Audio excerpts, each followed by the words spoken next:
She looked at me as if I were dirt under her heel.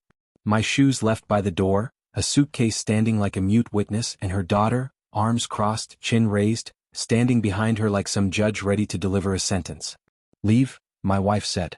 No hesitation, no shake in her voice, only unwavering certainty. She believed her child. Every single word. I didn't argue. I didn't beg. I just stood there, absorbing the sight of their triumph, knowing deep down I would reclaim it one day. We had spent 8 years together, years of shared laughter, quiet mornings, and the subtle comforts of routine that only grow from trust. Her daughter, Lily, was 16 when I came into their lives. I treated her as my own. School fees, birthday celebrations, late-night drives when she wanted to escape her mother's gaze. And then one night everything changed. She accused me of watching her, claimed I had made her uncomfortable. My wife believed her instantly. No discussion, no chance for me to explain, only shock on her face, then disgust, then silence. By morning I was forced out. That kind of betrayal doesn't cut, it seeps. It spreads into your bones. For the first 3 nights I slept in my car, then a friend's spare room. Yet in that quiet, my mind began to work. The pieces began to shift. A week later I saw Lily at a cafe.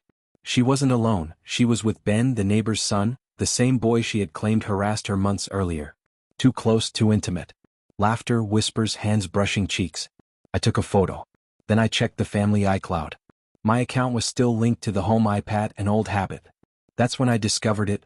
Screenshots, staged photos, reflections caught in glass. Fabricated evidence meant to destroy me. This wasn't carelessness. It was cruelty.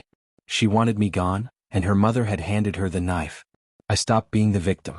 I began planning. Hired a private investigator. Monitored Lily for a week. Every message, every meeting with Ben, every lie, recorded. By week's end I had everything. Photos, texts, videos. Her story of harassment? A lie. A trap to cover her own mischief. I stayed silent for 3 weeks. No calls, no confrontation. I moved to a rental, updated my legal affairs, and waited. Then came Sunday morning. Lily called her mother, voice small, cautious. "Have you thought about what happened?" I almost laughed. Thought about it? I had lived inside it. She asked me for coffee, said she wanted to talk. When I arrived, she looked relieved, hopeful, as if my forgiveness was still within reach. She began with half apologies, not for believing Lily but for how it had played out.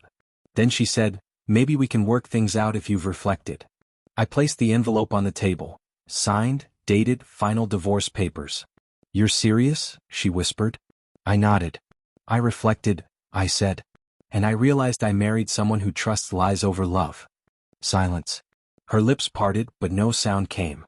An hour later, her scream shattered the quiet. Not my wife's but Lily's. I could picture the panic, the trembling hands, the sudden realization. While I waited, I had filed a police report. Digital forgery, defamation, manipulation of evidence, tied to Lily with proof.